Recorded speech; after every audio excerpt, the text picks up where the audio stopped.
can really manipulate and use the information which is stored there.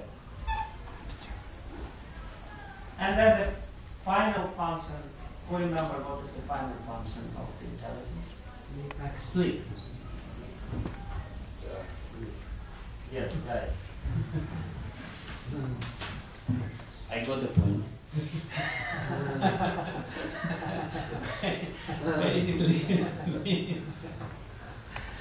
Basically it means that this active intelligence, and that's active intelligence means waking intelligence. Buddhi is, the very word Buddhi means you are awake.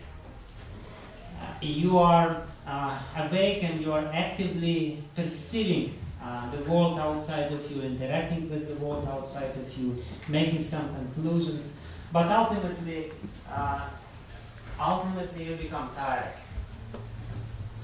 The need for sleep is only because of Buddhi. Because Buddhi is always functioning, always interacting with this world, always making some conclusions, so on and so forth, and therefore Buddhi needs some rest.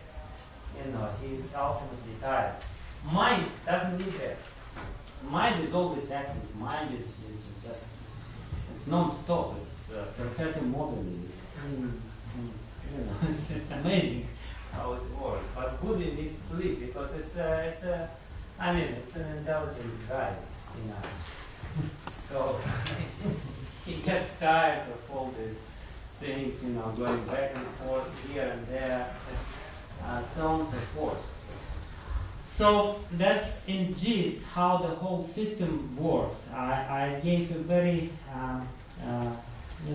very cursory explanation of this, and of course it explains a lot of things which is going on in our mind. It explains how the problems are created, why the lust is there, what is lust. Lust is nothing else but the pleasurable experience which is there, activated pleasurable experience by some trigger with the external world.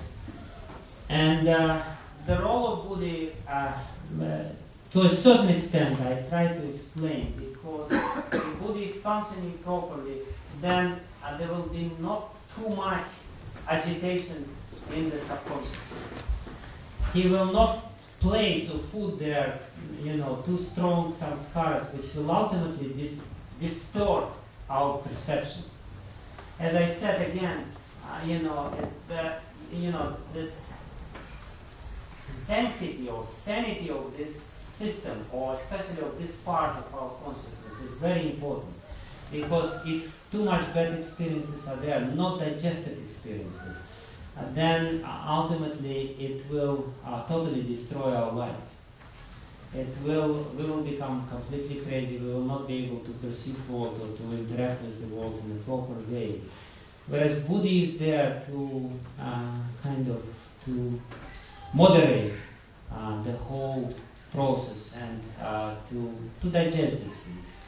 And undigested things ultimately create some poisonous effects in our consciousness. So again, the Buddhi is extremely essential even from this point of view. Not only in spiritual life, even in the material life, Buddhi is extremely strong. Healthy Buddhi is extremely essential. It must be there because ultimately it gives us proper direction and directs us properly in spiritual life and in the material life, and helps us to be on track and not go off track. So how to develop this function is the subject matter of tomorrow's little seminar. Today I already described how this whole thing is functioning and what is going on and why the Buddhi is so important and why Krishna is giving so much importance to Buddhi. So one last thing which I will say about the importance of Buddhi in the functioning of this whole thing is that when Buddhi is weak,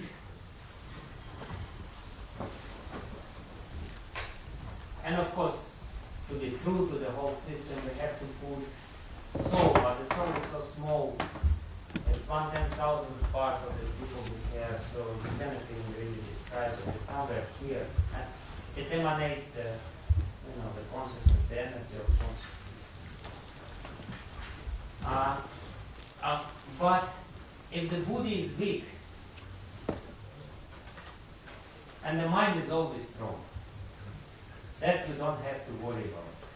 Mind is always strong. Manas, or external mind, is always hungry of having some experiences. Then this mind is pulling us outside. It's basically pulling, or how you call it, dissipating the energy of the soul into this outside experiences through this whole mechanism. And that's a pity, because in this way the whole purpose of human life is being wasted. The whole thing, you become totally externalized in your behavior and in your attitude and your interaction with the world. It just goes there directly, passing by Buddhi. What Buddhi is capable to do, Buddhi is capable to reverse this and to reverse the flow of the energy of our consciousness